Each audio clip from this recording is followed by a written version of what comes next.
This is the legislature's website, and we've talked about, this is about the mechanics of the thing here. If you're lost on the website, then you just click on the home button and you will come back to this page. At the bottom of the page, you will find listed all of the current hearing notices. And once the session begins, this is going to get really thick with lots and lots of hearing notices. So right here's a little thing that says that you can expand this to a full page.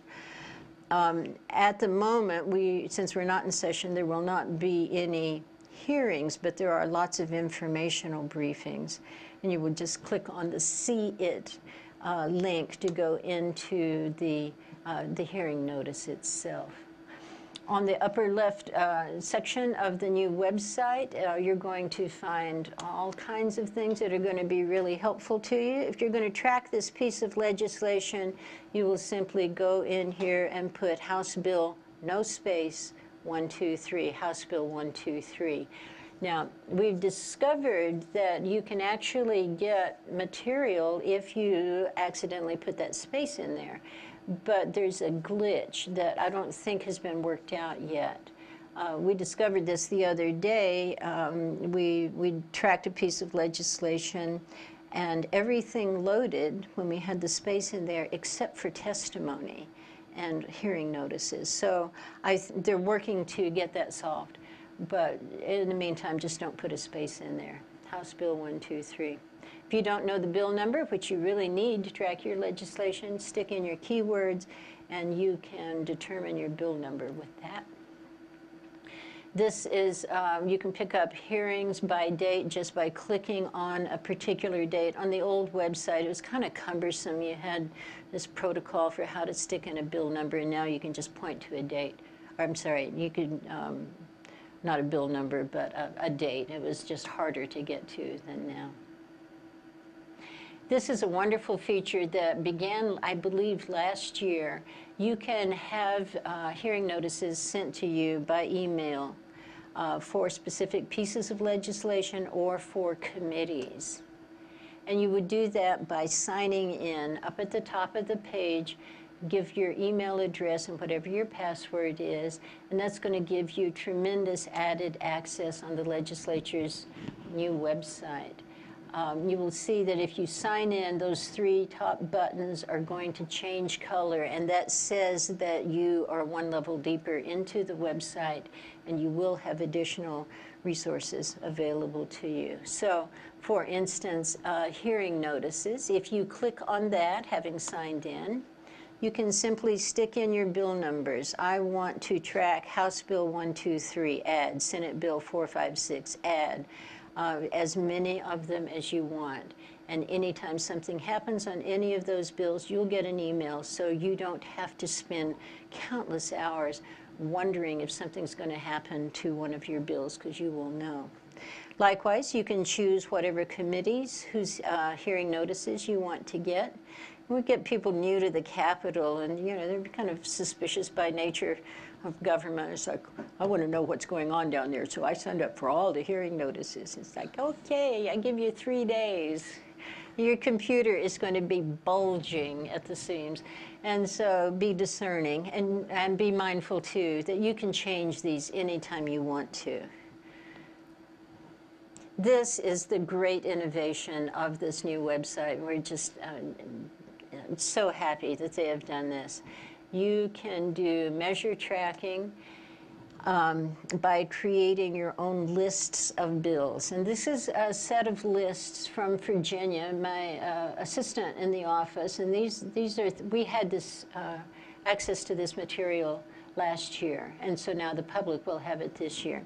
So Virginia had a list for task force things. She had one for the public access room, bills and resolutions that were about us, different studies, and these are things that we needed to track. And so you create your list, and maybe it's about special education. So you create your special ed list, and then as many bills and resolutions as you want, you can stick into that list, and you can have as many lists as you want as well. And this was Virginia's list for task force stuff last year. The beauty of this just is inestimable to me. Each of the bill numbers or resolutions, you can have these listed here. You can sort by status so that if bills fall by the wayside, you don't have to pay attention to them anymore. You can sort by introducer and by current referral. Be mindful that if bills have crossed to the other chamber, the current referrals are not going to be for the original House. The thing that I find wonderful about this is in this little section, which doesn't have anything populated in it at the moment, but this is notes. So that if you're tracking legislation on behalf of a big group of people, you might, this is House Bill 501. I want Fred to testify on this. On this one, I want Ethel to testify here, and Barney here, and Fred there, and Wilma. This bill is horrible. We want to do everything we can to kill it. And you can have as many notes and as extensive notes as you wish. And the beauty of this is that then you can export this entire list to Excel and share it as fully as you wish with anyone that you wish. And so this is going to make measure tracking for groups of people infinitely easier than it's ever been. You're going to go back to having a life, in other words. So be mindful of that. This is what the newly designed bill status pages look like. Every bill and every resolution will have its own status page. And one of the ways that this has got a real innovation factor here is that you can submit testimony directly from a bill status page now, which is great. Yes, ma'am.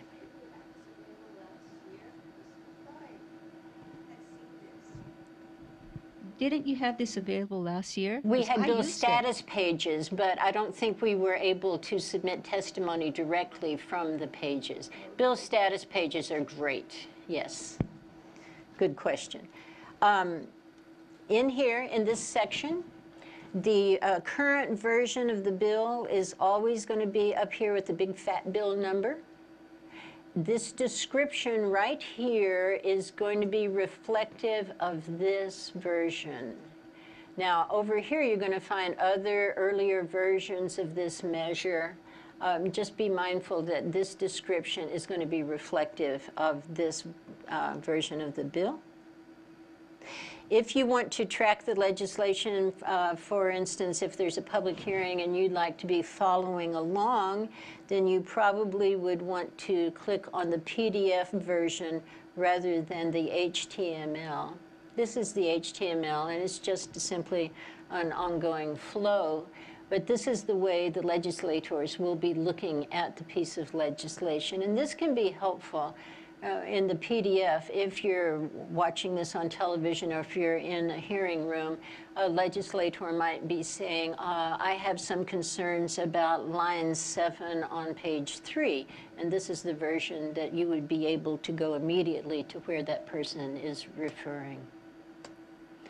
Further down on the bill status page, everything that has happened to this measure from the moment it was introduced all the way through will be available here. This is a little bit closer look at that, and you can see that committee votes are listed in here. Hearing rooms, all kinds of things. On the right side of the page, you will find all of the earlier versions of the bill, as well as the committee reports, which are generated by a committee to accompany the measure to the next committee to give those folks that are receiving the bill added information. This is how we changed the matter or why we left it the way it was. These are some of the people who testified, and this is some of the reasoning that we use in making the decisions in our committee that we made. So committee reports can be very useful documents. And again, you can choose the PDF version if you would like to. Further down, every piece of testimony that has been generated for this measure up to this point will be available for you to examine. And be mindful that nothing is redacted on testimony, so that if you put your address and your phone number and everything on your testimony, it's going to be there.